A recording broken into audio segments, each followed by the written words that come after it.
My name is Sam, and I share my home with a ghost. I call him Bill. He's quiet and doesn't leave dishes in the sink, making him the best roommate I've ever had. Plus, it can be nice to know that you aren't alone. When I moved in, the landlord informed me that there had been a death in the house in the past. I didn't think much of it beyond the lower cost of rent. I enjoyed the home. I wanted to own eventually, but for now, this was cheap in an older, quiet neighborhood. While I live with a ghost, I never would have thought that I'd see the day that I'd be driven from my house. It had been a long day, making forms and pouring concrete, and when I was finally home, it was time to relax. He must have recognized how tired I was, because he made my life easy from the moment I passed through the door. I sat in my recliner, let out a big sigh, and before I could say a word, a cold beer was placed next to me on the TV tray, and my recliner went into action. I kicked my feet up. Thanks, Bill. I fell asleep watching reruns, but I woke to a scream. I had lived in this house for over 5 years, and nothing like this has ever happened before. The scream was guttural, a scream of pain, a scream of a man knowing death had finally found him. I shot out of my chair and looked around, panicked. Then I realized, within the static on the television screen was a face, in pain, crying, sobbing, begging. Then the hysterics stopped, and the face of static looked right at me and narrowed its eyes. You've taken her from me. Now the same one who has taken our lives is coming for you. I look forward to meeting you on this side. Bill? I asked, in a panic. Bill's form appeared near me, and shook and vibrated, but the face remained on the screen. Her? Who's coming for me? My heart jumped into my throat, and I made for the front door. Through the glass I saw a man in all black, face obscured in shadows, walk up my front steps, with something long hanging from one of his hands. As my hand reached for the door to ensure that it was securely locked, a primal fear entered me. There was something wrong with this man. I could feel the darkness, the evil pour off of him. I ran for the back door. Out. I needed to get out. The explosion of the front door was so loud, I would have thought it was a bomb if I didn't know better. But I didn't let that stop me. I opened the back door and jumped out to the enclosed backyard.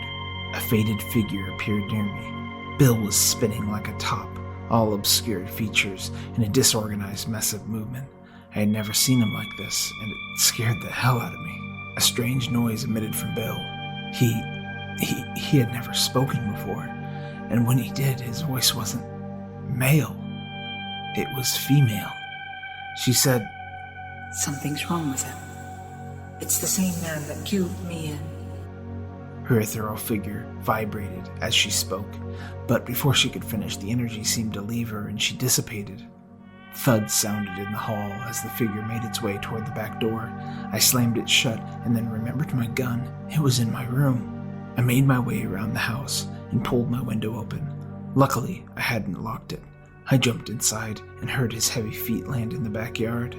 I pulled the handgun from my biometric safe under my nightstand and racked it. I heard a grunt as the man jumped through the window, landing before me. He hefted his maul and started toward me. I raised the weapon and fired over and over until the gun clicked, empty. He lay on the ground, blood pouring from his body, a maul lying next to him. "This is how it ends. You? No," he said through ragged, sparse breaths. I thought of applying pressure to the wounds, but I wasn't about to get close to him. I ran for my cell phone and called the police. When the medics arrived, they tried to revive him, but I could hear one of the medics say he was already gone. They took him away in the ambulance. They taped off the house like it was a crime scene because, well, I guess it was.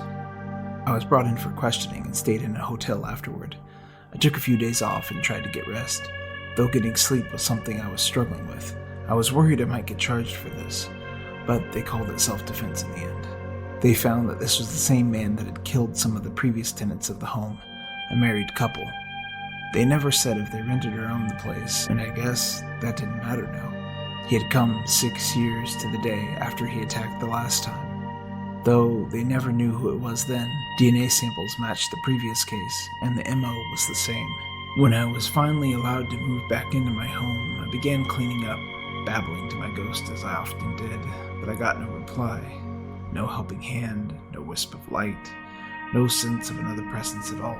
It was strange finally realizing that Bill was a girl ghost. I thought I should start calling her Billy, but the house felt weird, different, empty. Only that emptiness would change in the worst way.